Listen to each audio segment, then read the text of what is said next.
கிறிஸ்துக்கு அன்பான சகோதர சகோதரிகளே, புலியாவரையும் நம்முடைய நாமத்தினாலும் நம்முடைய ஆண்டவர் இயேசு கிறிஸ்து நாமத்தினாலும் உங்களுக்கு கிருபையும் சமாதானம் உண்டாக வாழ்த்துகிறேன்.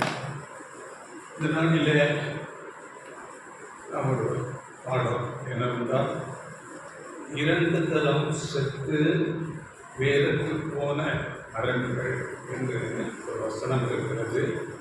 அது 2ஆம் மரணத்தை அடையாளப்படுத்துவதாக இருக்கிறது. அதை குறித்து படியுங்கள். யூதா 12ஆம் வசனம்.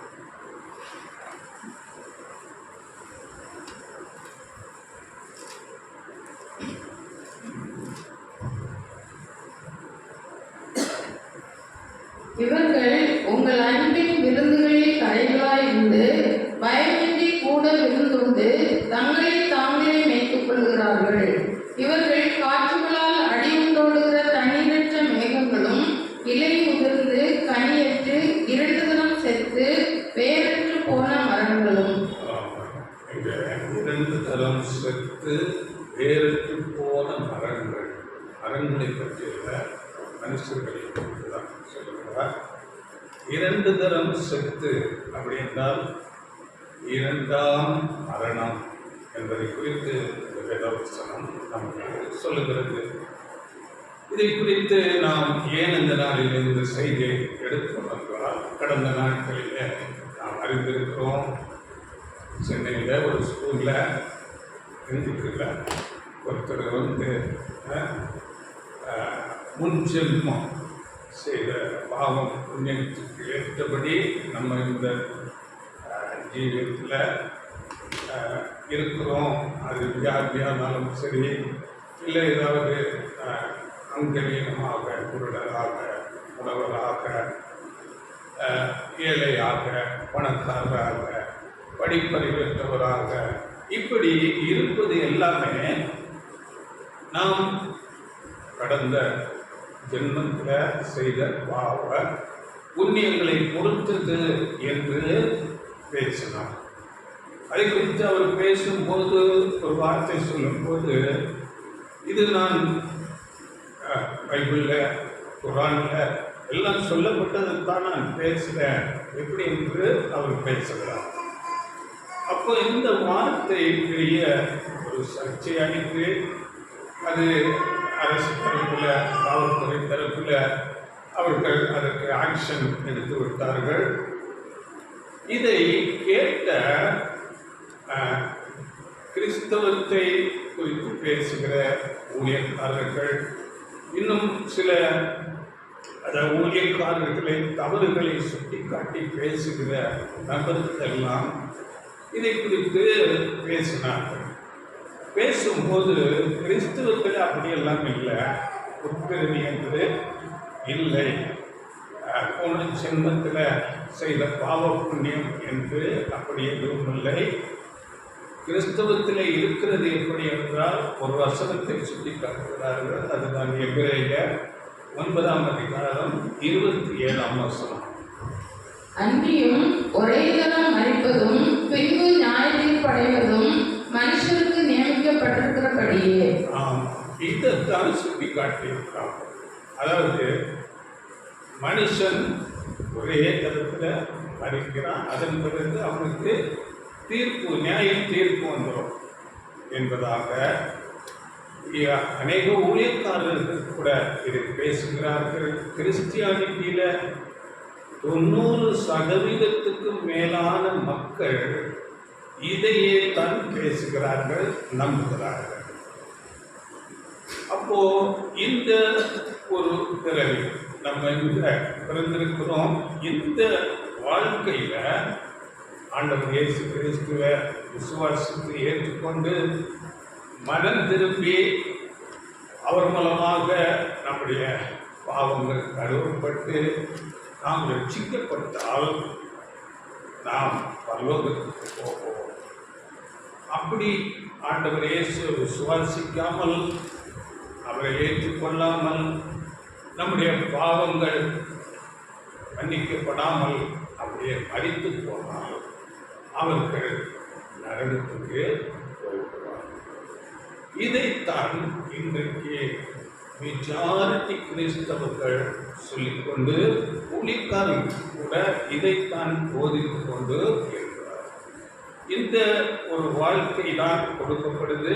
இந்த வாழ்க்கையில இயேசுவை ஏற்றுக்கொண்டாகணும், பாவ மன்னிப்பு பெற்றாக வேண்டும், இல்லாவிட்டால் அவன் நரகத்துக்கு போய்விடுவான்.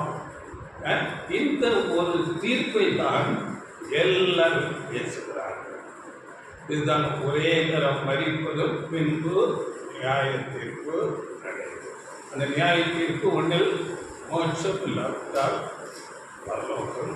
இதில் நித்தியமாக இருக்க வேண்டும் என்பதால்தான் அநேகர் பேசிக்கொண்டு இருக்கிறார். ஆனால் வேதம் நமக்கு என்ன சொல்லுகிறது? இந்த வசனத்தின் ஒரு உள்ளான அர்த்தம் என்ன என்பதை நாம் இந்த நாளில் நிதானமாக பார்க்க போகிறோம். வேதத்தில் சொல்லப்படுகிற உண்மை என்னவென்றால், இந்த சுவிசேஷ யுகம் என்று சொல்லப்படுகிற ஆண்டவர் இயேசு கிறிஸ்து மரணத்திலிருந்து அவருடைய 2ஆம் வருகை வரையிலும் ஒரு சிறு மந்தை வகுப்பார் தேர்வு செய்யப்படுகிறார்கள். சிறு மந்தை, அது ஆண்டவர் இயேசு கிறிஸ்து கூட சொல்லும்போது பயப்படாதே சிறு மந்தையே என்றுதான் சொல்கிறார். அப்படியே இன்னொரு வசனம் கூட, அழைக்கப்பட்டவர்கள் அநேகர், தெரிந்து கொள்ளப்பட்டவர்கள் சிலர், அதிலும் உண்மையுள்ளவர்கள் சிலர். எல்லாரும் அழைக்கப்படவில்லை, உலகத்தில் உள்ள எல்லாரும் அழைக்கப்படவில்லை. அழைக்கப்பட்டவர்கள் அநேகர். இன்றைக்கு கிறிஸ்டியானிட்டி என்று பார்க்கும்போது உலகத்தில் ஒரு 30% இருக்கலாம், 33% கிறிஸ்தவர்கள் இருக்கலாம்.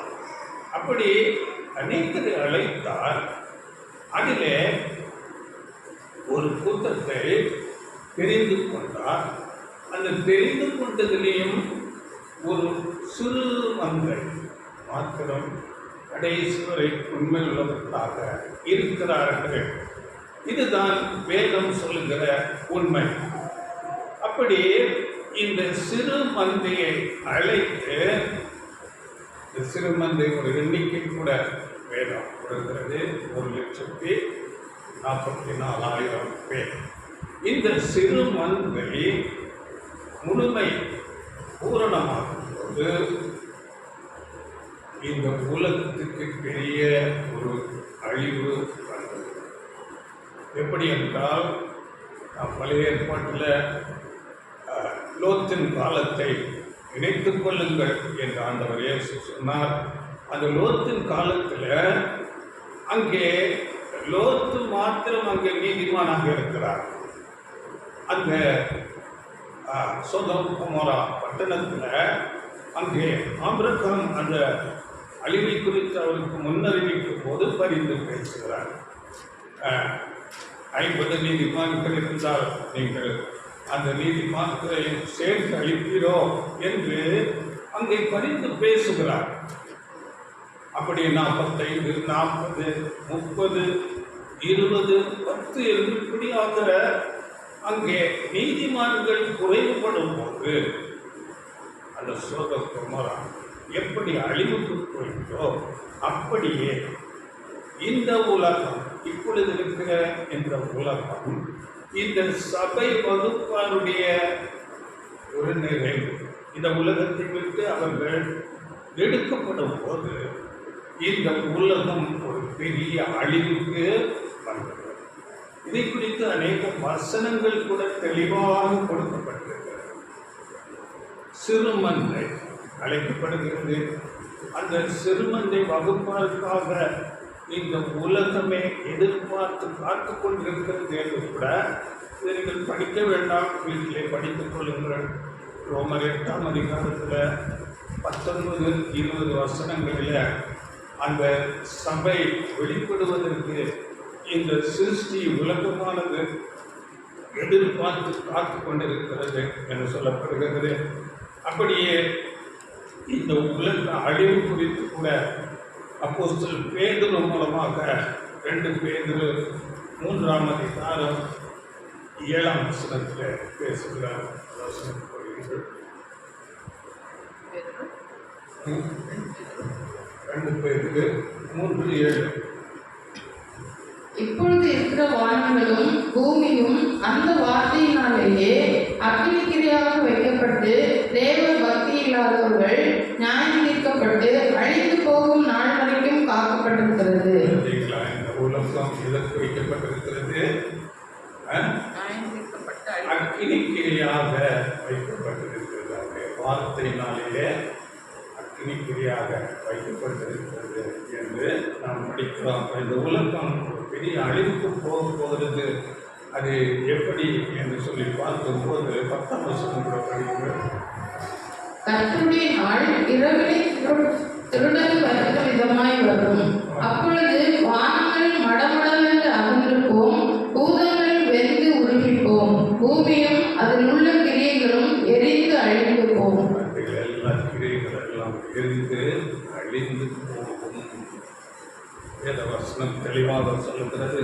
உலகம் அழிவுக்கு போகிறது. அதற்கு முன்னதாக ஒரு சபை வகுப்பார் என்று சொல்லக்கூடிய ஒரு சிறு மந்தை தேர்வு செய்யப்படுகிறார்கள். அதன் பிறகு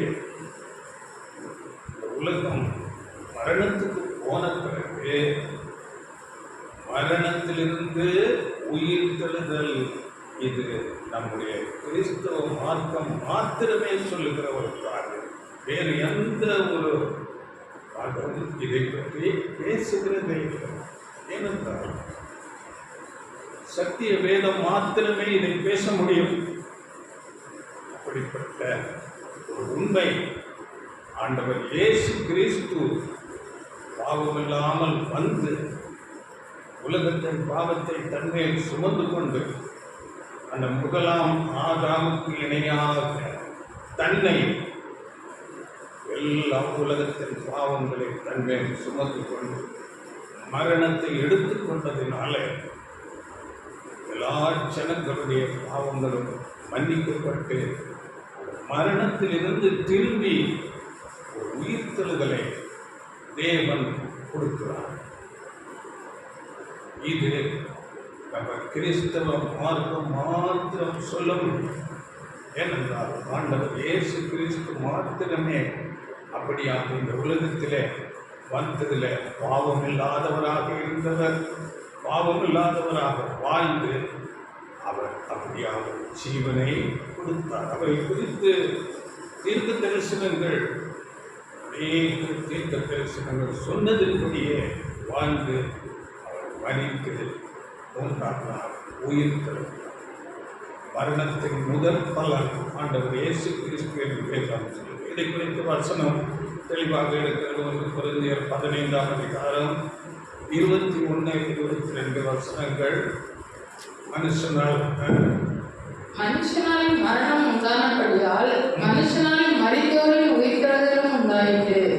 ஆதாமுக்குள் எல்லாரும் மரிக்கிறது போல கிறிஸ்துவுக்குள் எல்லாரும் உயிர்ப்பிக்கப்படுவார்கள். ஒரே மனுஷன் மூலம் மரணம் வந்தது. ஆதாம் தேவனுடைய வார்த்தைக்கு கீழ்ப்படியாமல் போகும்போது எல்லாரும் ஆதாமுக்கு மரணத்துக்கு போய்விட்டார். அப்படியே 2ஆம் மனுஷனாகிய ஆதாம் ஆண்டவர் இயேசு கிறிஸ்து பாவமில்லாமல் வந்து அவர் உலகத்தின் பாவத்தை தன்மையில் எடுத்துக் கொண்டிருந்தார். எல்லாரும் இருக்கிறார். ஆதாமுக்கு எப்படி மரணம் வருகிறதோ அப்படியே ஆண்டவர் இயேசு கிறிஸ்து மூலமாக எல்லாரும் உயிர் தெளிந்து வருவார்கள். இதுதான் நம்முடைய வேதம் சொல்லுகிற உண்மை. ஒரே தரம் மரித்து நியாயத்திற்கல்ல, பாவத்தின் சம்பளம் மரணம். அந்த மரணத்திலிருந்து திரும்பி ஆண்டவர் இயேசு கிறிஸ்து மூலமாக எல்லாரும் உயிர்ப்பிக்கப்பட்டு வருவார்கள். எல்லாரும் வருவார்கள். அது நீதிமானும் சரி, அநீதிமானும், பாவம் செய்தவன், பாவம் செய்ய எல்லா மனுஷனும். இது அப்போஸ்தலர் 24:15 ஆமாம், 24:15 அந்த வசனம், நீதிமானும் அநீதிமானும் உயிர்த்தெழுந்து வருவார்கள் என்று தெளிவாக சொல்லப்பட்டிருக்கிறது. நீதிமான்களும் அநீதிமான்களுமாகிய மரித்தோர் உயிர்த்தெழுந்திருப்பது உண்டென்று இவர்கள் தேவனிடத்தில் நம்பிக்கை கொண்டிருக்கிறது போல நானும் நம்பிக்கை கொண்டிருக்கிறேன். எல்லாரும் உயிர்த்தெழுந்து வருவார்கள். நீதிமான்கள் என்று மட்டுமல்ல, எல்லா நீதிமான்களும் எல்லாம் பாவம் செய்தவர்கள் செய்யாதவர்கள் எல்லாரும் உயிர்த்தெழுந்து வருவார்கள். அந்த இயேசு கிறிஸ்து மூலமாக அதன் பிறகு உயிர்த்தெழுந்து வந்து இங்கே இந்த உலகம் அப்பொழுது தேவனுடைய ராஜ்யம் இங்கே இருக்கும். ஆண்டவர் இயேசு கிறிஸ்துவும் சபையும் பூமியை ஆளுகை செய்வார். நீதியாக இந்த உலகத்தை ஆளுகை செய்து எல்லா மனுஷரும் நீதியை கற்றுக்கொள்ளும்படியாக அந்த ஆட்சி இருக்கும். அப்பொழுது சாத்தான் கட்டப்படுவான். இதை தெளிவாக சொல்லப்பட்டிருக்கிறது. வெளிப்படுத்தல் 20ஆம் அதிகாரத்தில் ஒரு தூதன் வந்து பெரிய சங்கிலியை கொண்டு அந்த மோசம் போகிற சாத்தானை 1000 வருடம் கட்டி வைக்கிறார். கட்டி வைத்துக் கொண்டு அங்கே இப்பொழுது தேர்வு செய்யப்படுகிற சபை வகுப்பார் ஆண்டவர் இயேசு கிறிஸ்துவோடு கூட இந்த 1000 வருடம் இந்த உலகத்தை நீதியாய் ஆளுகை செய்து எல்லா ஜனங்களும் நீதியை கற்றுக்கொள்ளும்படியாக அந்த 1000 வருடம் கொடுக்கப்படுகிறது. எல்லாரும் நீதியை கற்றுக்கொள்வார்கள் என்று வேதம் சொல்கிறது. இதை தெளிவாக தீர்க்கதரிசிகள் மூலமாக வசனங்கள் சொல்லப்பட்டிருக்கு. ஏசாயா 26ஆம் அதிகாரம் 9ஆம் வசனத்தில் உம்முடைய நியாய தீர்ப்புகள் இந்த பூமியிலே நடக்கும்போது பூச்சக்கரத்திற்குடிகள் நீதியை கற்றுக்கொள்வார்கள். தெளிவாக சொல்லப்பட்டிருக்கு. உலகம் அந்த 1000 வருடத்தில் இந்த பூச்சக்கரத்திற்குடிகள் நீதியை கற்றுக்கொள்வார்கள். அதிலும் சிலர் அந்த நேரத்திலும் நீதியை கற்றுக்கொள்ளாமல் இருப்பார்கள் என்று கூட அந்த 10ஆம் வசனம் படிங்கள். துன்மார்க்கனுக்கு தயவு செய்தாலும் நீதியை கற்றுக்கொள்ளான். நீதியுள்ள தேசத்திலும் அவன் அநியாயம் செய்து கர்த்தருடைய மகத்துவத்தை கவனியாதே போகிறான். கவனியாமல் ஒரு சிலர் இருப்பார்கள். ஆனால் மெஜாரிட்டி ஜனங்கள் நீதியை கற்றுக்கொள்வார்கள். இது சங்கீதம் 22:27 கூட சொல்லப்பட்டிருக்கு. உங்களுடைய பூமியின் எல்லைகள் எல்லாம் நினைவு கூர்ந்து கர்த்தரிடத்தில் திரும்பும். ஜாதிகளுடைய சந்ததிகள் எல்லாம் உமது சமூகத்தில் தொழுது கொள்ளும். எல்லாரும் நினைவு கூர்ந்து கர்த்தரிடத்திலே திரும்புவார்கள். அப்படியே நீதியை கற்றுக்கொண்டு இந்த பூமியில நித்தியமாக வாழ்வார்கள். பூமி நித்தியமாக நீதிமான்கள் உலகத்திலே வாழ்ந்து கொண்டிருப்பார்கள் என்று தெளிவாக சங்கீதங்களின் புஸ்தகம் 37ஆம் அதிகாரம் 9-11 வசனங்கள். பொல்லாதவர்கள் அற்போடு போவார்கள், கர்த்தருக்கு காத்திருக்கிறவர்களோ பூமியை சுதந்திரித்துக் கொள்ளுவார்கள். இன்னும் கொஞ்சம் நேரம்தான், அப்போது துன்மார்க்கன் இரான். அவன் ஸ்தானத்தை உற்று விசாரித்தாயானால் அவன் இல்லை. சாந்த குணமுள்ளவர்கள் பூமியை சுதந்திரித்து மிகுந்த சமாதானத்தினால் மனமகிழ்ச்சியாய் இருப்பார்கள். இந்த உலகத்துல மிகுந்த சமாதானத்தோடு மனமகிழ்ச்சியோடு மக்கள் வாழ்வார் நித்திய காலமாக. அந்த ராஜ்யத்துல வியாதி இல்லை, துக்கம் இல்லை, கவலை இல்லை, கண்ணீர் இல்லை, உறவுகள் இல்லை. எல்லாருக்கும் ஒரே ஈக்குவாலிட்டி. உயர்ந்தவன் தாழ்ந்தவன் என்ற வித்தியாசம் இல்லை. அப்படிப்பட்ட தேவனுடைய ராஜ்யம் வருகிறதா இருக்கிறது. இதைத்தான் வேதம் சொல்கிறது. அதிலே 29ஆம் வசனம், நீதிமான்கள் பூமியை சுதந்திரித்துக் கொண்டு என்றென்றைக்கும் அதிலே வாசமாயிருப்பார்கள். என்றென்றைக்கும் நீதிமான்கள் ஆசமாயிருப்பார்கள். சபை 1000 வருடம் உலகத்தை ஆளுகை செய்து எல்லா ஜனங்களையும் நீதியை கற்றுக்கொள்ள வைத்து அவர்கள் பூமியில நீதியாய் வாழும்படியாக 1000 வருட அரசாட்சி பற்றி கூட வெளிப்படுத்தல் 20ஆம் அதிகாரம் 4ஆம் வசனத்தில் சொல்லப்பட்டிருக்கிறது. அதனால எடுத்தீங்களா? அன்றியும் நான் சிங்காசனங்களை கண்டேன், அவைகளின் மேல் உட்கார்ந்தார்கள். நியாயத்தீர்ப்பு கொடுக்கும்படி அவர்களுக்கு அதிகாரம் அளிக்கப்பட்டது.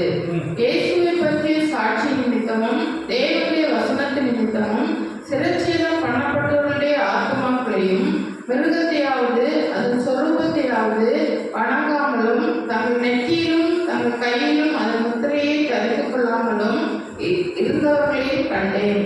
அவர்கள் உயிர்த்து கிறிஸ்துவுடனே கூட 1000 வருஷம் அரசாண்டார்கள். 1000 வருஷம் அரசாட்சி சபையும் இயேசுவோடு சேர்ந்து இந்த உலகத்தை ஆளுகை செய்து நீதியை கற்றுக்கொள்வதாக செய்வார்கள். இப்படி வேதம் தெளிவாக அநேக வசன ஆதாரங்களோடு சொல்லும்போது அநேக ஜனங்களால் அதை ஏற்றுக்கொள்ள முடியவில்லை. கிறிஸ்தவர்கள், அநேக ஊழியர்கள் எப்படி மனுஷன் மரித்து மண்ணாக சாம்பல் போல போயிடுறாங்க. பல 100 வருடங்கள் ஆகும்போது ஒன்றுமே இல்லாமல் போய்விடுகிறானே, அவன் எப்படி உயிர்த்தெழுந்து திரும்பி வருவான்? இல்லை, அது சான்ஸே இல்லை. அப்படிப்பட்ட காரியம் இல்லை என்று நாம் வேத வசன ஆதாரங்களோடு பேசினாலும் அநேகரால் ஏற்றுக்கொள்ள இதுதான் இன்றைய கிறிஸ்தவர்களின் இல்லை இல்லை அப்படியெல்லாம் கொண்டு வர முடியாது.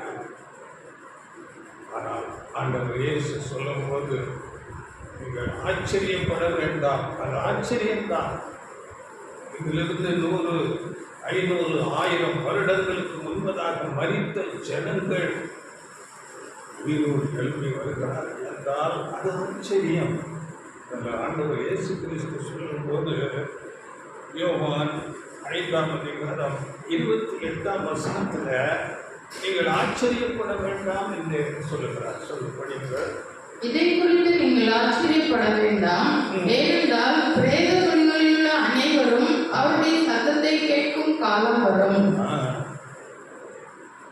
எல்லா பிரேத குழியில மண்ணில் போன எல்லாரும் ஆண்டவருடைய வார்த்தைகளை கேட்பார்கள், நீதியை கற்றுக்கொள்வார்கள். கடுமையானவர்களை நாம் இழந்திருக்கிறோம்.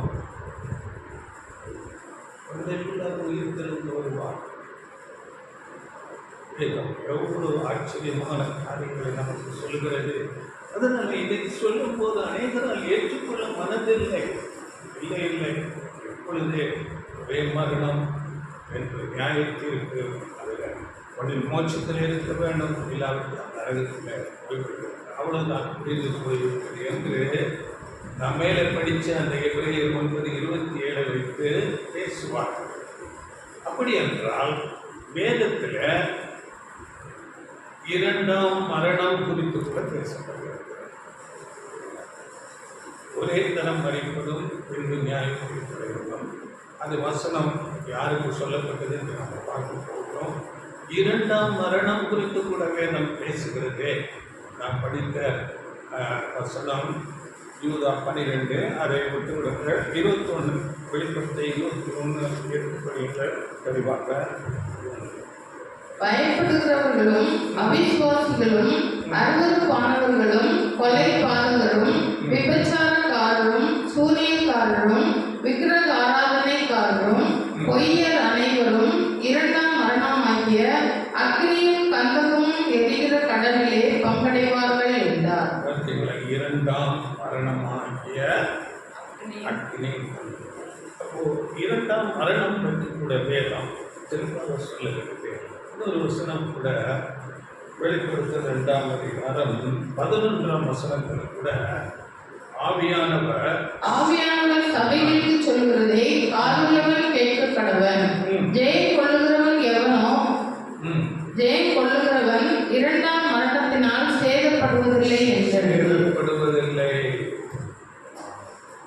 இப்பொழுது சபையாக தேர்வு செய்யப்படுகிறவர்கள் இரண்டாம் மரணத்தில் போவது இல்லை என்று தெளிவாக இரண்டாம் மரணம் குறித்து பேசுகிறது. அப்படியே வெளிப்படுத்தல் 20:14 கூட அங்கே அப்பொழுது மரணமும் பாதாளமும் அக்னி கடலிலே தள்ளப்பட்டன. இது இரண்டாம் மரணம். மரணத்தையே அங்கே இல்லாமல் இரண்டாம் மரணத்தையும் பாதாளத்தையும் அந்த அக்னி கடல் என்று சொல்லப்படுகிற இரண்டாம் மரணத்துக்குள்ள இப்படி வேதம் ஒரே தரம் மறிப்பது என்று சொல்லுகிறது ஒரு வசனம். இன்னும் சில வசனங்கள் இரண்டாம் மரணம் பற்றி கூட பேசும்போது வேதம் ஒரு முரண்படுவது போல தோன்றும். சத்தியத்தை நாம் நிதானமாக ஆராயும் போது அது முரண்பாடுகள் இல்லை. இதை குறித்து நாம் நிதானமாக பார்க்க வேண்டும். இங்கே ஒரே தரம் மறிப்பது யாரை குறித்து சொல்லப்பட்டிருக்கிறது? நாம் நிதானமாக அதை உணர்ந்து கொள்ள வேண்டும். வேதத்தை நாம் சரியாக பகுத்து கற்றுக்கொள்ள வேண்டும். அதாவது யாரை குறித்து எந்த காலத்துக்கு எந்த சந்தர்ப்பத்தில் சொல்லப்படுகிற வசனம் யாரை குறித்து பேசுகிறது என்பதை நாம் பகுத்து நிதானித்து அறிய வேண்டும். இல்லாவிட்டால் நாம் தவறான புரிந்து கொள்வதற்கு போய்விடுவோம். இங்கே எபிரேயர் 9ஆம் அதிகாரத்தை இப்போது எடுத்துக்கொள்ளுங்கள். எபிரேயர் 9ஆம் அதிகாரம் எதை பற்றி பேசுகிறது என்றால், பழைய ஏற்பாட்டிலே மோசேயினால் வனாந்தரத்திலே அங்கே ஏற்படுத்தப்பட்ட ஆசரிப்பு கூடாரம், அதிலே செலுத்தப்படுகிற பாவ நிவாரண பலிகள் குறித்து அங்கே பேசப்படுகிறது. அதிலும் குறிப்பாக அந்த இஸ்ரேல் ஜனங்களுக்கு வருஷத்துக்கு ஒரு தரம் எல்லா ஜனங்களையும் கூடி வர செய்து அவர்கள் பாவ நிவர்த்திக்கென்று அங்கே மகாபிரதான ஆசாரியர் ஒரு காளை, இன்னொரு வெள்ளாடு ஆடு பலி செய்து அந்த இரத்தத்தோட அவர் மகா பரிசுத்த ஸ்தலத்துக்குள்ளே பிரவேசித்து அங்கே இந்த இரத்தத்தை 7 தரம் அப்படியே தெளித்து இந்த எல்லா ஜனங்களுடைய பாவங்களை அறிக்கையிட்டு தேவனிடத்தில் மன்னிப்பை பெற்றுக்கொள்ளுவார். இதைத்தான் அந்த 9ஆம் அதிகாரம், எபிரேயர் 9ஆம் அதிகாரம் பேசுகிறது. அங்கே மகா பரிசுத்த ஸ்தலத்துக்குள்ளே வருஷத்துக்கு ஒரு தரம் அந்த மகாபிரதான ஆசாரியர் போவார். அது ரொம்ப பயத்தோட அந்த இரத்தத்தோட ஆடு காலை பலி செய்து அந்த இரத்தத்தோட போவார். தேவன் அப்படியாக ஏற்படுத்தியிருந்த அதைத்தான் எபிரேயர் 9ஆம் அதிகாரம் 6-7 வசனங்கள் படியுங்கள். இவைகள் இவ்விதமாய் ஆயத்தமாக்கப்பட்டிருக்க ஆசாரியர்கள் ஆராதனை முறைமைகளை நிறைவேற்றும்படிக்கு 1ஆம் கூடாரத்திலே நித்தமும் பிரவேசிப்பார்கள். 2ஆம் கூடாரத்திலே பிரதான ஆசாரியர் மாத்திரம் வருஷத்துக்கு ஒரு தரம் இரத்தத்தோடு பிரவேசித்து அந்த இரத்தத்தை தனக்காகவும் ஜனங்களுடைய தப்பிதங்களுக்காகவும் செலுத்துவார். அதுதான் அந்த 2ஆம் கூடாரம் என்பதுதான் மகா பரிசுத்த ஸ்தலம். அங்கே கிருபாசனம் இருக்கும். அங்கே அந்த இடத்துல இந்த இரத்தத்தை தெளித்து ஜனங்களுக்காக அந்த பாவ நிவாரணம் செய்வார். இப்போ நமக்கு தெரியும், பழைய ஏற்பாட்டில் அநேக பலிகள். இந்த பலிகள் இதனுடைய பொருள் என்ன என்று நாம் பார்க்கும்போது, தேவன் நீதி உள்ள தேவனாக இருக்கிறார். அந்த நீதி உள்ள தேவன் ஜனங்களுடைய பாவங்களுக்கு தண்டனை கொடுத்து ஆக வேண்டும். அந்த தண்டனை கொடுக்காவிட்டால் தேவன் அநீதி உள்ளவர் போல. அதனால இந்த இரத்தம் சிந்தும் போது அங்கே தேவன் நீதி அங்கே நிறைவேற்றப்படுகிறது. அதுதான் காளை, ஆடு இவைகளை அங்கே பலி செலுத்தி அந்த இரத்தத்தை கொடுக்கும் போது அங்கே அவர்களுடைய பாவங்களுக்கு ஒரு பரிகாரம் செய்வது போல ஒரு ஒரு டெம்பரரியாக ஒரு காரியத்தை தேவன் அவர்களுக்கு வைத்திருந்தார். இந்த பலிகள் குறித்து லேவியராகமம் 16ஆம் அதிகாரத்தில் எல்லாம் சொல்லப்பட்டிருக்கிறது. இதை நீங்கள் வீட்டிலே படித்துக் கொள்ளுங்கள். இப்போ அந்த பிரதான ஆசாரி அவர்கள் தனக்காகவும் தன் குடும்பத்துக்காகவும் முதலாவது ஒரு காலை பலி செலுத்தி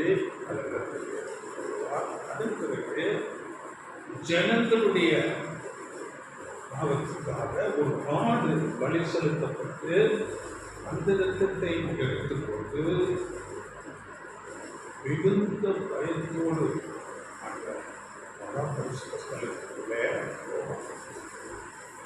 அவரை குறித்து அந்த மகாபிரதான ஆசாரியரை குறித்து சொல்லும்போது அவர் அந்த கொஞ்சம் ஏதாகிலும் சிறிய பாவம் இருந்தால் அந்த மகாபரிசுத்த ஸ்தலத்திலே அவர் இறந்து செத்து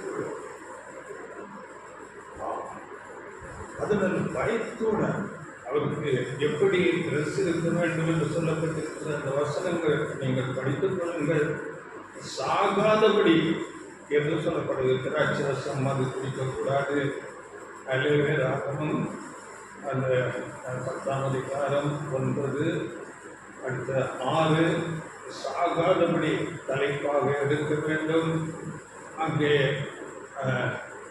இன்னும் அந்த ட்ரெஸ் எல்லாம் சரியாக போட்டுக்கொள்ள வேண்டும், முறைகள் இருக்கிறது.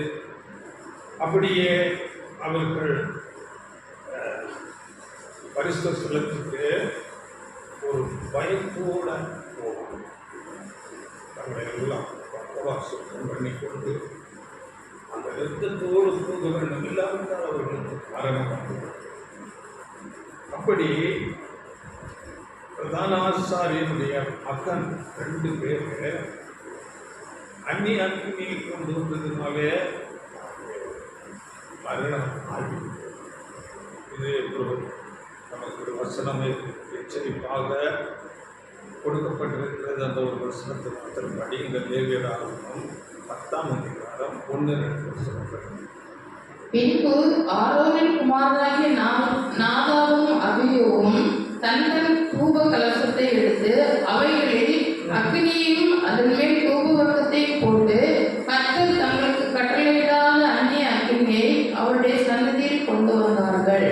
அப்பொழுது அக்னி கர்த்தருடைய சன்னதியிலிருந்து புறப்பட்டு அவர்களை பட்சித்தது. அவர்கள் கர்த்தருடைய சன்னதியில் செத்தார்கள். ஒரு பயத்தோடு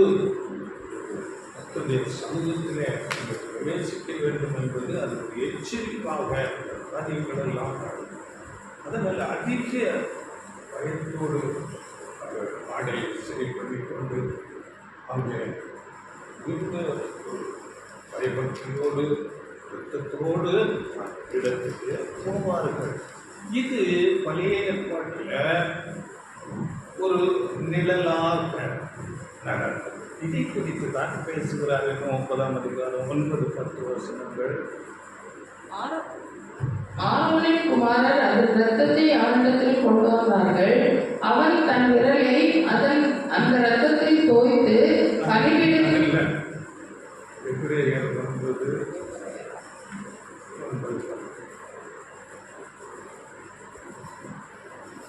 அந்த கூடாரம் இக்காலத்துக்கு உதவுகிற ஒப்பனையாய் இருக்கிறது. ஒப்பனையாய் ஒரு மாதிரி எடுத்துக்காட்டாக இருக்கிறது. அதற்கேற்றபடியே செலுத்தப்பட்டு வருகிற காணிக்கைகளும் பலிகளும் ஆராதனை செய்கிறவனுடைய மனசாட்சியை பூர்ணப்படுத்த கூடாதவைகளாம். இவைகள் சீர்திருத்தல் உண்டாகும் காலம் வரைக்கும் நடந்தேறும்படி கட்டளையிடப்பட்ட போஜன பானங்களும் பலவித ஸ்நானங்களும் சரீரத்துக்கேற்ற சடங்குகளுமே அல்லாமல் வேறல்ல. இது ஒரு மாதிரியாகும், ஒப்பனையாகும், ஒரு டெம்பரரியாக இந்த பலிகள் கொடுக்கப்பட்டது. ஆனால் ஆண்டவர் இயேசு கிறிஸ்து தன்னை பலியாக ஒப்பு கொடுக்கும் போது இந்த பலிகள் எல்லாம் நீக்கப்படும். அதை குறித்து தான் தொடர்ந்து பேசுகிறார்கள். 11-12 வருஷங்கள் கிறிஸ்துவானவர் வரப்போகிற நன்மைகளுக்குரிய பிரதான ஆசாரியராய் வெளிப்பட்டு கையினால் செய்யப்பட்டதாகிய இந்த சிருஷ்டி சம்பந்தமான கூடாரத்தின் வழியாக அல்ல, பெரிதும் உத்தமமான கூடாரத்தின் வழியாகவும் வெள்ளாட்டுக்கடா இளங்காலை இவைகளுடைய இரத்தத்தினாலே அல்ல, தம்முடைய சொந்த இரத்தத்தினாலும் ஒரே தரம் மகா பரிசுத்த ஸ்தலத்திலே பிரவேசித்து நித்திய மீட்பை உண்டு பண்ணினார். ஆண்டவர் இயேசு கிறிஸ்து அங்கே ஒரு மாதிரியாக காலை வெள்ளாட்டுக்கடா இவைகள் பலி செலுத்தப்பட்டது. அது ஒரு டெம்பரரியாக அந்த ஒரு காரியம் நடந்து கொண்டிருக்கிறது. புதிய ஏற்பாட்டில் வரும்போது ஆண்டவர் இயேசு கிறிஸ்து வரப்போகிற நன்மைகளுக்கு பிரதான ஆசாரியராக தம்முடைய சொந்த இரத்தத்தினாலே, இதைத்தான் நாம் கவனிக்க வேண்டும். இந்த வசனம் தம் சொந்த இரத்தத்தினாலும் ஒரே தரம் மகா பரிசுத்த ஸ்தலத்திலே பிரவேசித்து நித்திய மீட்பை உண்டாகும். இயேசு கிறிஸ்து தம்மையே பலியாக கொடுத்ததுனால அந்த ஆடு நாளை பலி அங்கே நீக்கப்படுகிறது. ஒரே தரம் அவர் தம்மை பலியாக ஒப்பு கொடுத்து அங்கே நித்திய மீட்பை மகா பரிசுத்த ஸ்தலத்திலே பிரவேசித்தார் என்றால் பரலோகத்துக்கே போய்விட்டார். நிச்சயமாக இதெல்லாம் பூமியில அந்த கூடாரம், அந்த மகா பரிசுத்த ஸ்தலம் இவையெல்லாம் டெம்பரரியாக அந்த இஸ்ரேல் ஜனங்களுக்கு ஒரு மாதிரியாக ஏற்படுத்தியிருந்தார். அவையெல்லாம் நீக்கப்பட்டு ஆண்டவர் இயேசு கிறிஸ்து தம்மை பலியாக கொடுத்ததுனால அவையெல்லாம் நீக்கப்படுகிறது. ஒரு நிழலாக இதை பேசிக்கொண்டே இருக்கிறார். இந்த எபிரேயர் 9ஆம் அதிகாரம் பழைய ஏற்பாட்டு அங்கே மகா பிரதான ஆசாரியர், புதிய ஏற்பாட்டிலே ஆண்டவர் இயேசு கிறிஸ்து மகா பிரதான ஆசாரியர் என்று ஒப்பிட்டு அங்கே இந்த எபிரேயர் நிருபமே யூதர்களுக்காக எழுதப்பட்டது. யூதர் எபிரேயர் என்று சொல்லும்போது யூதர்களுக்கு அங்கே இதை விளக்குப்படுத்தி கொண்டிருக்கிறார். இதைத்தான் இன்னும் 13-14 வருஷங்கள். அது எப்படி எனில், காலை உள்ளாட்டுக்கடாய் இவைகளின் இரத்தமும் தீட்டுப்பட்டவர்கள் மேல் தெளிக்கப்பட்ட கடாரியின் சாம்பலும் சரீர சுத்தி உண்டாகும்படி பரிசுத்தப்படுத்துமானால், நித்திய ஆவியினாலே தம்மை தாமே பழுதற்ற பலியாக தேவனுக்கு ஒப்புக்கொடுத்த கிறிஸ்துவனுடைய இரத்தம் ஜீவனுள்ள தேவனுக்கு ஊழியம் செய்வதற்கு உங்கள் மனசாட்சியை செத்த கிரியைகளால் சுத்திகரிப்பது எவ்வளவு நிச்சயம். காலை வெள்ளாட்டுக்கடா பலி செலுத்தப்பட்டது. இங்கு பாவமில்லாத அந்த இயேசு கிறிஸ்து தம்மையே பலியாக கொடுக்கும் போது அது எவ்வளவு விசேஷித்தது. கிறிஸ்துவனுடைய இரத்தம் ஜீவனுள்ள தேவனுக்கு ஊழியம் செய்வதற்கு உங்கள் மனசாட்சி செத்த கிரியைகளை சுத்திகரிப்பது எவ்வளவு நிச்சயம், எவ்வளவு விசேஷித்த பலி என்று அந்த யூதர்களுக்கு அதை விளக்கப்படுத்துகிறார். அடுத்ததாக அந்த 15ஆம் வசனத்தில் நாம் பார்க்கும்போது அங்கு இயேசு மரணம் அடைந்தால்தான் இந்த புதிய உடன்படிக்கை அங்கே செயல்படும் என்று பேசுகிறபடிங்கள் 15 ஆகையால் முதலாம் உடன்படிக்கையின் காலத்திலே நடந்த அக்கிரமங்களை நிவர்த்தி செய்யும் பொருட்டு அவர் மரணமடைந்து அழைக்கப்பட்டவர்கள் வாக்குத்தத்தம் பண்ணப்பட்ட நித்திய சுதந்திரத்தை அடைந்து கொள்வதற்காக புது உடன்படிக்கையின் மத்தியஸ்தராய் இருக்கிறார். இப்போ இங்கு பழைய உடன்படிக்கை, முதலாம் உடன்படிக்கை, புது உடன்படிக்கை சொல்லப்படுகிறது இந்த வசனம். புது உடன்படிக்கை ஆண்டவர் இயேசு கிறிஸ்து மூலமாக செய்யப்படுகிறது. அங்கே முதலாம் உடன்படிக்கை அங்கே நாம் படிக்கும்போது முதலாம் உடன்படிக்கையின் காலத்திலே நடந்த அக்கிரமங்களை நிவர்த்தி செய்யும் பொருட்டு அவர் மரணமடைந்து என்றால் அங்கே அந்த மகா பிரதான ஆசாரி மரணமடைந்து என்று பொருள். அப்படி என்றால் அவர் மரணமடையவில்லை, அவருக்கு பதிலாக அங்கு ஒரு நாளை எல்லாரு ஒரு பதில். ஆனால் புதிய ஏற்பாட்டில் வரும்போது ஆண்டவர் இயேசு கிறிஸ்துவே தன்னை பலியாக ஒப்பு கொடுக்கிறார். அதுதான் 16, 17. ஏனென்றால் எங்கே மரண சாசனம் உண்டோ அங்கே அந்த சாசனத்தை எழுதினவருடைய மரணமும் உண்டாக வேண்டும்.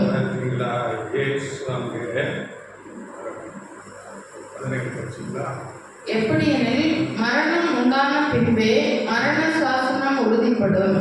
அதை எழுதினவன் உயிரோடு இருக்கையில் அதற்கு பலன் இல்லையே. இந்த முதலாம் உடன்படிக்கையை குறித்தும் இப்பொழுது புது உடன்படிக்கையை குறித்தும் கம்பேர் பண்ணி அங்கே மகா பிரதான ஆசாரியர், இங்கே புதிய உடன்படிக்கையில் ஆண்டவர் இயேசு கிறிஸ்து மகா பிரதான ஆசாரியர், இதை ஒப்புமைப்படுத்தி பேசிக் கொண்டிருக்கிறார். இங்கே பேசிக்கொண்டு 22ஆம் வசனத்தில் இரத்தம் சிந்துதல் இல்லாமல் பாவ மன்னிப்பு உண்டாகாது. அப்போ ஏன் இரத்தம் சிந்தப்பட வேண்டும் என்று நாம் பார்க்கும்போது, தேவன் மகா நீதி உள்ள தேவன், தப்பு செய்வதற்கு தண்டனை கொடுத்தே ஆக வேண்டும். அதனால் அங்கே இரத்தம் சிந்தும் போது அந்த பாவத்துக்கு நிவாரணம் பரிகாரம் ஆனது போல அங்கே அதனால் இரத்தம் சிந்தப்பட வேண்டியது அவசியமாக இருக்கு. ஆண்டவர் தேவனை குறித்து சொல்லும் போது அவர் பாவத்தை பார்க்காத சுத்த கண்ணர் என்று ஆபத்தில் படிக்கிறோம் 13. அப்படியே நம்முடைய பாவங்கள் நிமித்தம் தேவனுக்கும் நமக்கும் பிரிவினை உண்டாகிறது. சுபங்கள் கேட்கப்படாது, தேவனை நாம் சேர முடியாது. இது குறித்து வசனங்கள் நீங்கள் படித்துக் கொள்ளுங்கள். ஏசாயா 59, 1, 2, ஏசாயா 64, 16, 64, 6, 7 வசனங்கள். ஏசாயா 64, 6, 7 இவையெல்லாம் நீங்கள் படித்துக் கொள்ளுங்கள். அதனால நம்முடைய பாவம் சுத்திகரிக்கப்பட்டால் தான் நாம் தேவனோடு தொடர்பு கொள்ள முடியும். அதனால இந்த பலி இரத்தம் சிந்துதல் அவசியமாகும். தேவனுக்கு அது ஒரு நீதியாக இருக்கிறது. இப்போ அந்த முதலாம் உடன்படிக்கையில ஆடு, காளை, புறா இவைகள் எல்லாம் தேவன் ஒரு அவர்களுக்கு ஏற்படுத்தியிருந்த ஒரு டெம்பரரியான ஒரு ஏற்பாடு. அது ஒரு நிழலாக வைத்திருந்தார் என்று சொல்லிக்கொண்டு 23ஆம் வசனத்தில் 23 ஆதலால் 23 ஆதலால் பரலோகத்தில் உள்ளவைகளுக்கு சாயலானவைகள் இப்படிப்பட்ட பலிகளினாலே சுத்திகரிக்கப்பட வேண்டியதா இருந்தது. சாயலானவைகள் அந்த பிரதான ஆசாரியர் பழைய செய்த ஆசிரியர்கள் எல்லாம் பரலோகத்துக்கு சாயல் மாதிரி சாயலானவைகள் அப்படி சுத்திகரிக்கப்பட்டது. பரலோகத்தில் உள்ளவைகளோ இவைகளிலும் விசேஷித்த பலிகளாலே சுத்திகரிக்கப்பட வேண்டியதாமே. காலை கொள்ளாட்டுக்களா அது பத்தாது, அதை விட விசேஷமான பலி அதுதான் நம்முடைய ஆண்டவர் இயேசு கிறிஸ்துவின் பலி. 24 அந்தபடி மெய்யான பரிசுத்த ஸ்தலத்துக்கு அடையாளமான கையினால் செய்யப்பட்டதாய் இருக்கிற பரிசுத்த ஸ்தலத்திலே கிறிஸ்துவானவர் பிரவேசியாமல் பரலோகத்திலே தானே இப்பொழுது நமக்காக தேவனுடைய சமூகத்தில் பிரத்யட்சமாகும்படி பிரவேசித்திருக்கிறார். ஆண்டவர் இயேசு கிறிஸ்து விசேஷித்த பலியாக தம்மையே பலியாக கொடுத்து, ஏனென்றால் பரலோகத்துக்கு உரியது விசேஷித்த பலியாக இருக்க வேண்டும். காலை வெள்ளாட்டு ஆடு அது பலி, அது நிழலாட்டமாக கொஞ்ச நாளைக்கு. இது விசேஷித்த பலி, பரலோகத்துக்கு ஆண்டவர் இயேசு கிறிஸ்து பலி அவர் தன்னை பலியாக செலுத்தி அவர் பரலோகத்தில் தானே இப்பொழுது நமக்காக தேவனுடைய சமூகத்தில் பிரத்யட்சமாகும்படி பிரவேசித்திருக்கிறார். இப்படி சொல்லிட்டு 25, 26 படிங்கள். பிரதான ஆசாரியன் அந்நிய ரத்தத்தோட வருஷந்தோறும் பரிசுத்த ஸ்தலத்துக்குள் பிரவேசிக்கிறது போல அவர் அநேகம் தரம் தம்மை பலியிடும்படிக்கு பிரவேசிக்கவில்லை. இப்போ அது பழைய ஏற்பாட்டு முறையில் சொல்றாரு. அது வருஷந்தோறும் அவர்கள் அந்த பலியை செலுத்தி ஜனங்களுக்காக அந்த மன்னிப்பு பெற்றுக்கொள்வார்கள். ஜனங்கள் எல்லாரும் கூடி வந்து அந்த நாளில் எல்லா வேலைகளும் விட்டு அங்கே வந்து நிற்பார்கள். அவர்கள் பாவம் நிவர்த்தி செய்யப்படும் பொருட்டு பிரதான ஆசாரியர்கள் போய் மகா பரிசுத்த ஸ்தலத்தில் ரத்தத்தை தெளித்து அவர் வந்து ஜனங்களுக்கு அங்கே நல்ல செய்தியை சொல்லுவார்கள். பாவம் மன்னிக்கப்பட்டிருக்கிறது, நீங்கள் சமாதானத்தோட பொங்கல் என்று சொல்லி அதை எதிர்பார்த்து நிற்பார்கள். அந்த நாளில் எல்லாரும் அந்த இடத்துக்கு கூடி வர வேண்டும். கூடி வராவிட்டால் அங்கே மரணம் வந்துவிடும். அப்படி அந்த பழைய ஏற்பாட்டிலே இது லேவியராக 16ஆம் அதிகாரத்தில் சொல்லப்பட்டது, படித்துக் கொள்ளுங்கள். இப்படி அங்கே வருஷந்தோறும் அதை பிரதான ஆசாரியர் செய்து கொண்டிருப்பார். அப்படி 26 அப்படி இருந்ததானால் உலகம் உண்டானது முதற்கொண்டு அவர் அநேகம் தரம் பாடுபட வேண்டியதா இருக்குமே. அப்படி இல்லாமல் அது வருஷந்தோறும் அப்படி செய்யும். ஒரே முறை தன்னையே பலியாக கொடுத்து போய்விட்டு அதுதான் சொல்லப்பட்டிருக்கிறது 26. அப்படி இருந்ததானால் உலகம் உண்டானது முதற்கொண்டு அவர் அநேக தினம் பாடுபட வேண்டியதாக இருக்குமே. அப்படி அல்ல, அவர் தம்மை தாமே பலியிடுகிறதுனாலே பாவங்களை நீக்கும் பொருட்டாக என்ற கடைசி காலத்துக்கு ஒரே தரம் பலியாகி அந்த ஒரு விசேஷித்த பலியை செலுத்தி பரலோகத்துக்கே போய்விட்டார் என்று சொல்லிக்கொண்டு இவையெல்லாம் பழைய ஏற்பாடு புதிய ஏற்பாடு அந்த காரியங்களை பலி பிரதானாசாரி எல்லாவற்றையும் பேசி எக்ஸ்பிளைன் பண்ணிக்கொண்டு தான் இந்த 27ஆம் வசனம் பேசுகிறார். அன்றியும் ஒரே தரம் அளிப்பதும் பின்பு நியாயத்தை படைவதும் மனுஷருக்கு நியமிக்கப்பட்டிருக்கிற மனுஷருக்கு என்றால் அந்த பிரதான ஆசாரி அவரை குறித்து அங்கே பேசுகிறார். அதே ஏற்பாட்டில் அந்த பிரதான ஆசாரியர் அது பாவத்தோட ஒரு சிறிய பாவம் இருந்தால் அங்கே சென்று மரணம்.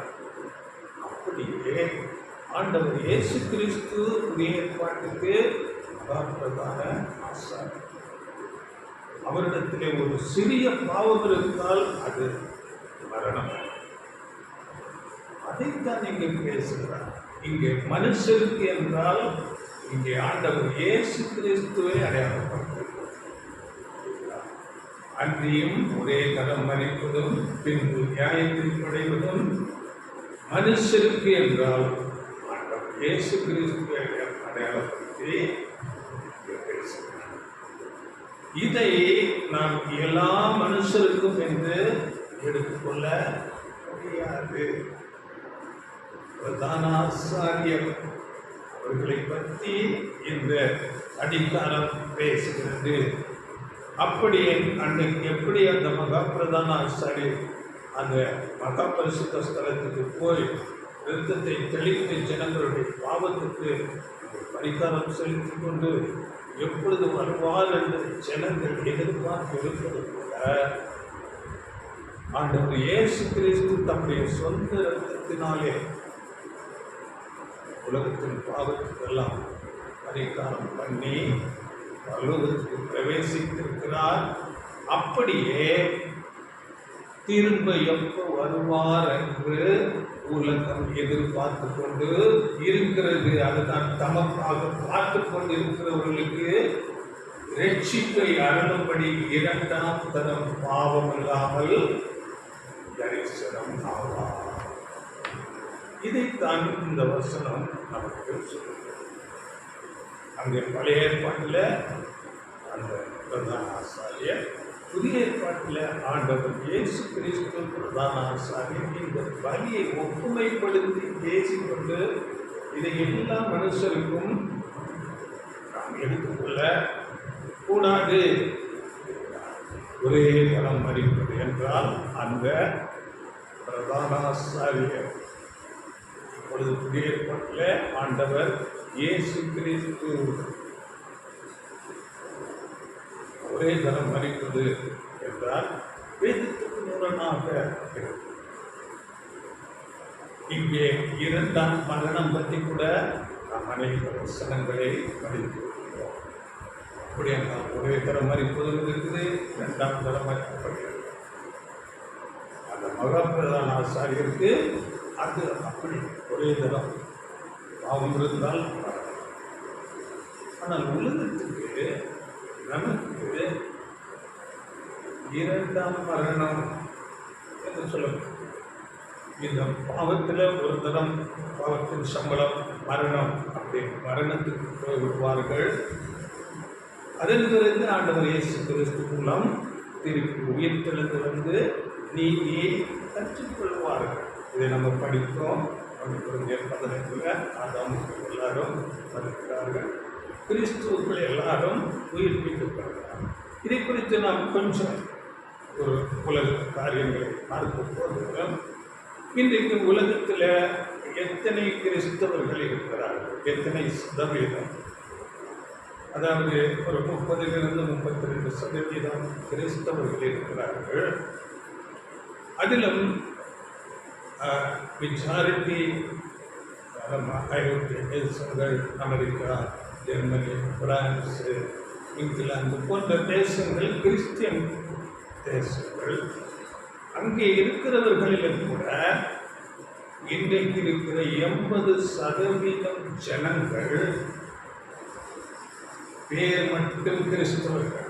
எந்த விதமான பக்தி கிடையாது, ஒரு வசனம் அவர்களுக்கு தெரியாது, ஆலயத்துக்கு போகிறதில்லை. இப்படிப்பட்ட கிறிஸ்தவர்களாக இருக்கிறார்கள்.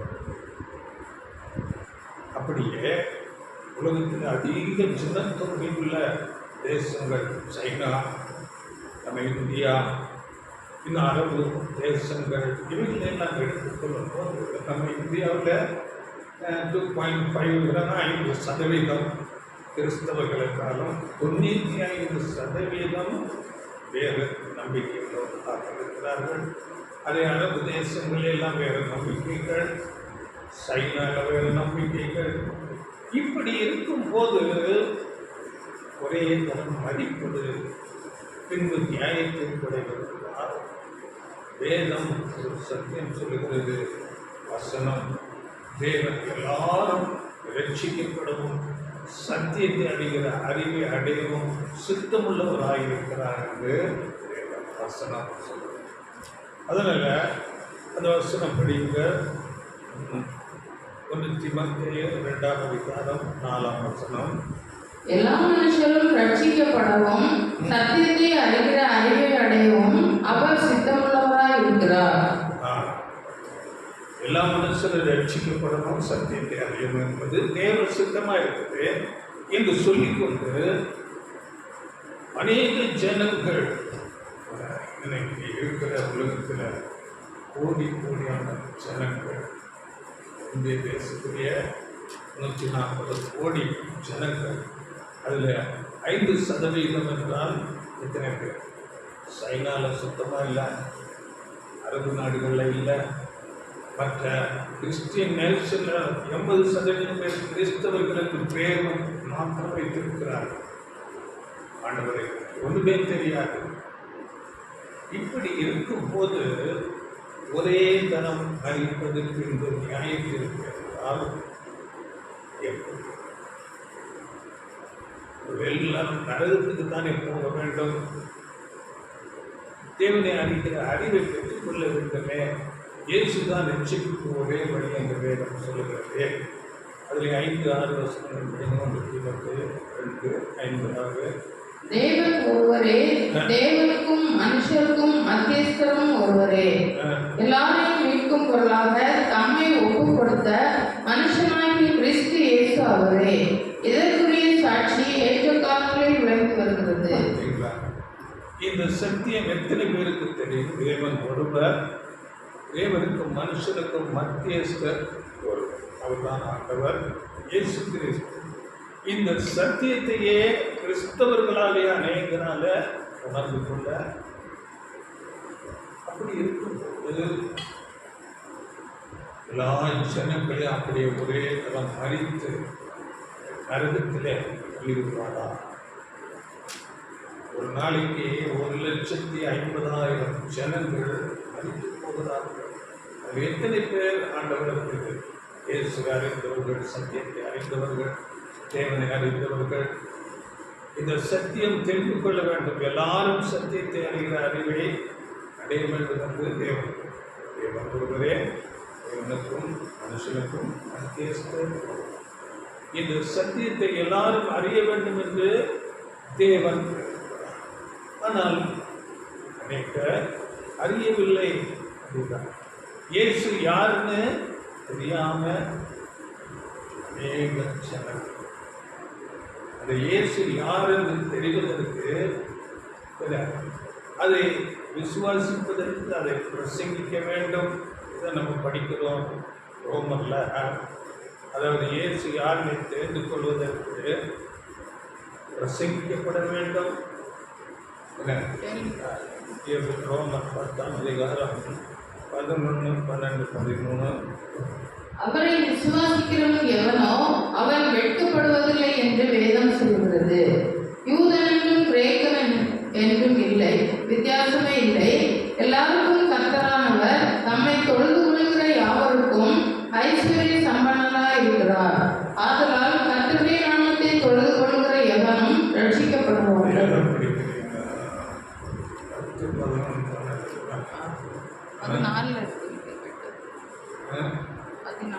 அவரை விசுவாசிக்கிறவன் அவன் யூதனென்றும் கிரேக்கனென்றும் வித்தியாசமே இல்லை. எல்லாருக்கும் கர்த்தரானவர் தம்மை தொழுது கொள்கிற யாவருக்கும் ஐஸ்வர்ய சம்பன்னராய் இருக்கிறார். ஆதலால் கர்த்தருடைய நாமத்தை தொழுது கொள்கிற எவனும் ரட்சிக்கப்படுவான். அவரை விசுவாசியாதவர்கள் எப்படி அவரை தொழுது கொள்வார்கள்? அவரை விசுவாசிக்க வேண்டும் என்றால் அடுத்து பிரசங்கிக்க வேண்டும். அவரை குறித்து கேள்விப்படாதவர்கள் எப்படி விசுவாசிப்பார்கள்? பிரசங்கிக்கிறவன் இல்லாவிட்டால் எப்படி கேள்விப்படுவார்கள்? அனுப்பப்படாவிட்டால் எப்படி பிரசங்கிப்பார்கள்? சமாதானத்தை கூறி நற்காரியங்களை சுவிசேஷமாய் அறிவிக்கிறவர்களுடைய பாதங்கள் எவ்வளவு அழகானவைகள் என்று எழுதியிருக்கிறது.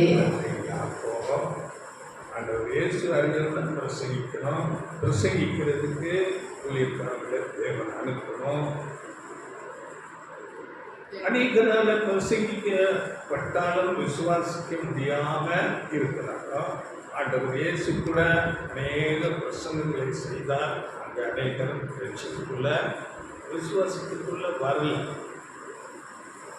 அது ஏனென்றால் வேதத்தில் சொல்லப்பட்டு இப்பிரபஞ்சத்தின் தேவன் அவர்கள் மனக்கண்களை குருடாக்கி போட்டார். அப்போ தேவனே அந்த சாத்தானை அனுப்பி மனக்கண்கள் குருடாக்கப்பட்டே இருக்கிறார்களோ,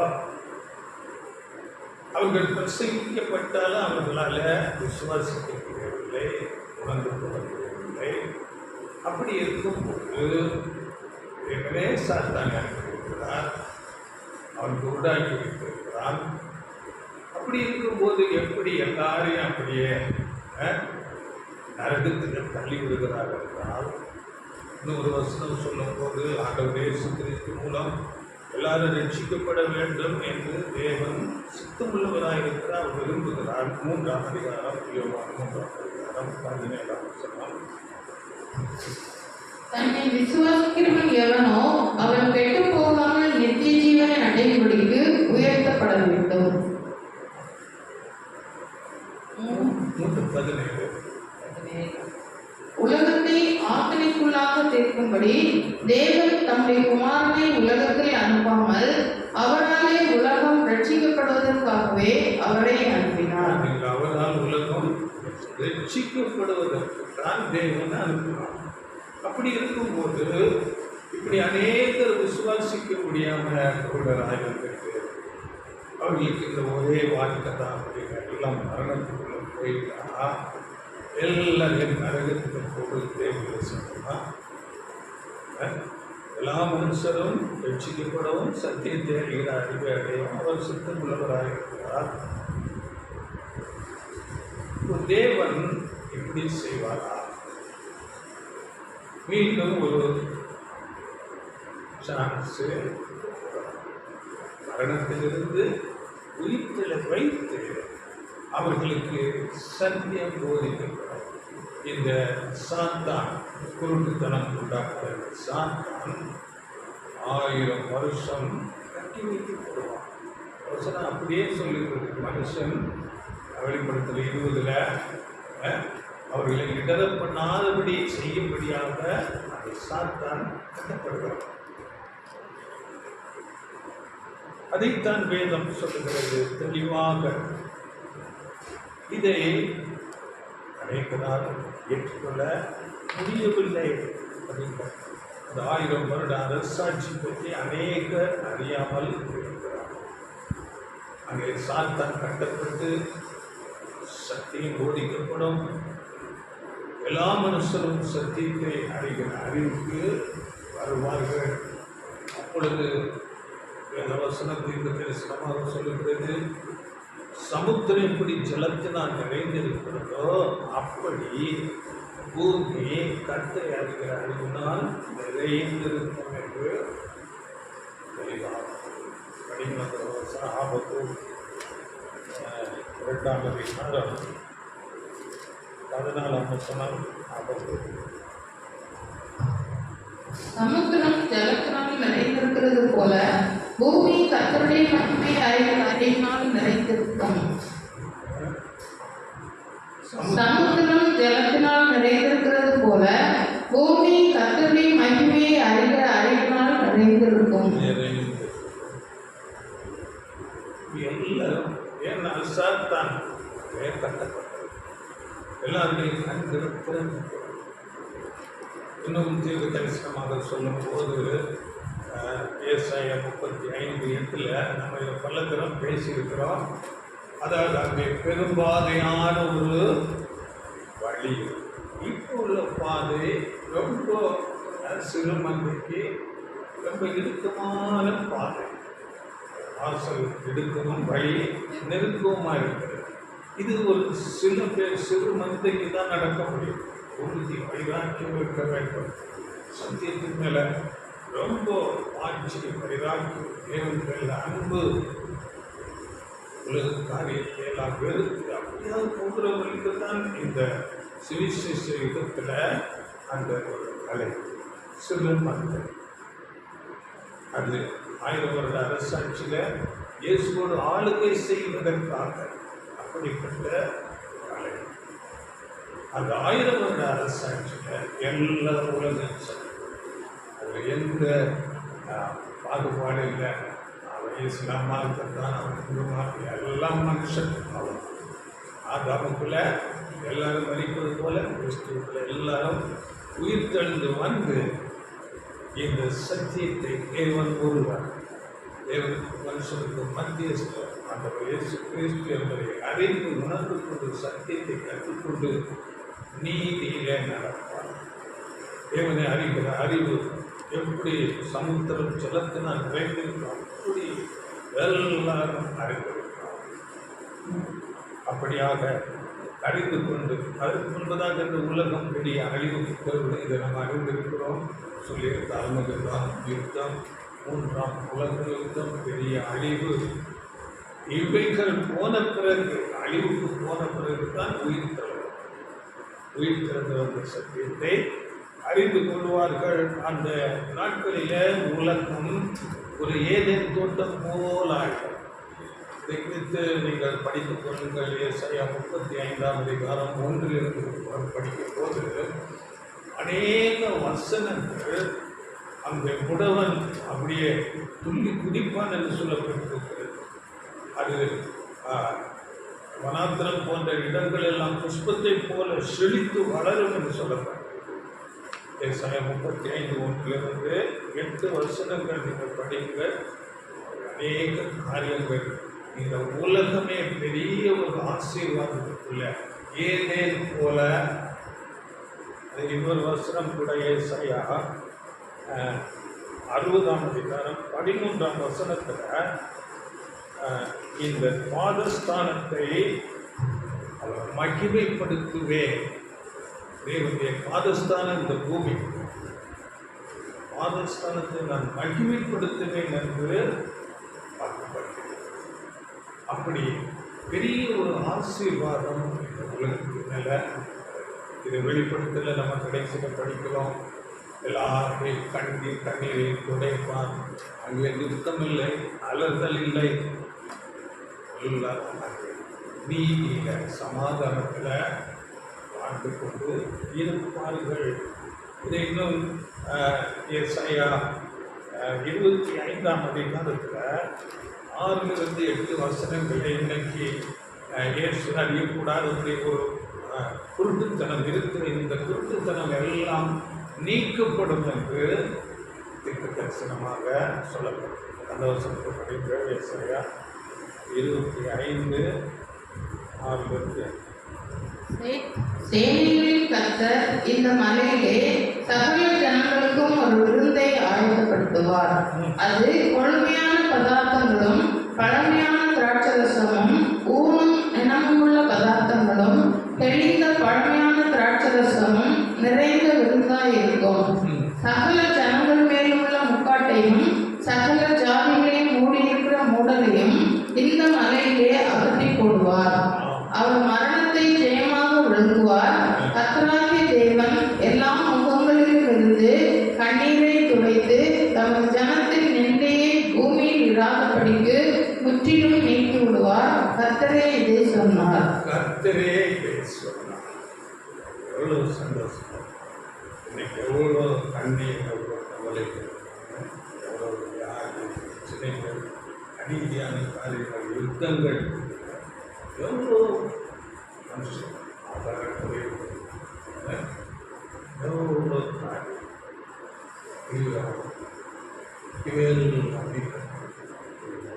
கர்த்தரே தமது ஜனத்தின் நிந்தையை பூமிக்கு ஆதரவுக்கு முற்றிலும் நீக்கி விடுவார். எல்லா முகங்களிலிருந்து கண்ணீரை துடைப்பார். சகல ஜனங்கள் மேல் உள்ள முக்காட்டையும் சகல ஜாதிகளையும் மூடியிருக்கிற மூடலையும் இந்த மலையிலே அகற்றி கொண்ட மலை என்று சொல்லும்போது அது தேவனுடைய ராஜ்யம். ராஜ்யத்தில் எல்லாம் கர்த்தரை அறிகிற அறிவை பெற்றுக்கொண்டு குடும்பத்தில் எல்லாம் மாறி எவ்வளோ மகிழ்ச்சியான காரியத்தை தேவன் செய்ய போகிறார். அதனால நமக்கு இப்பொழுது இந்த சத்தியமெல்லாம் கொடுக்கப்பட்டிருக்கிறது. இதை நாம் விசுவாசித்து நாம் அந்த ஆண்டவர் இயேசுவை போல அவருடைய அடிச்சுவடுகளை நடந்து இடுக்கமான வாசல் வழியாக நீதிகள் நடந்து போகும்போது ஆண்டவர் இயேசுவோடு கூட ஆளுகை செய்வதற்குரிய ஒரு பாக்கியம், அது ஒரு பெரிய ஆசீர்வாதம். சீசரிடத்தில் பேசும்போது இவர்கள் நான் இருக்கிற இடத்துல இருக்கும்படி நான் விரும்புகிறேன் என்று சொல்லிக்கிறார். குறிப்பிட்ட ஒரு மேன்மையான ஆசீர்வாதம் சபை. அதற்காக நாம் அழைக்கப்பட்டது. இந்த சத்தியங்களை உணர்ந்து கொண்டு அறிவிக்க மேலான இவ்வளவு பெரிதான ரட்சிப்பு என்று எவ்வளவு அவ்வளவு பெரிதான ரட்சிப்பை சொல்லியிருக்கிறார். தேவன் நமக்கு உதவி செய்வார். அதனால ஒரே தினம் மறிப்பது பின்பு நியாயம் தீர்ப்பது அல்ல, மறித்து திரும்ப உயிர்த்தெழுந்து வந்து நீதியை கற்றுக்கொண்டு அதன் பிறகு 1000 வருட அரசாட்சி முடியும் போது சாத்தான் கட்டவிழ்க்கப்பட்டு திரும்ப சோதிக்கப்படுவார்கள். எல்லாருக்கும் அந்த டெஸ்ட் சோதனை உண்டு. அங்கே சில பேர் அவங்க கூட அநீதிக்கு தேவனுக்கு விரோதமாக பாவம் செய்வார்கள். அவர்கள் 2ஆம் மரணத்தில் அழிக்கப்படுவார்கள். இதுதான் வேதம் சொல்லுகிற சத்தியம். அநேகர் அறியாமல் ஒரே தரம் மறிப்பது பின்பு ஞானம். இயேசு வந்தது எதுக்கு? இயேசு மூலமாக எல்லாரும் உயிர்த்தெழுந்து வருவார்கள். உயிர்த்தெழுந்து வந்து நீதியை கற்றுக்கொண்டு நீதியாய் அவர்கள் வாழ்ந்தால் இந்த பூமியில நித்தியமான ஒரு வாழ்க்கை, சந்தோஷமான வாழ்க்கை.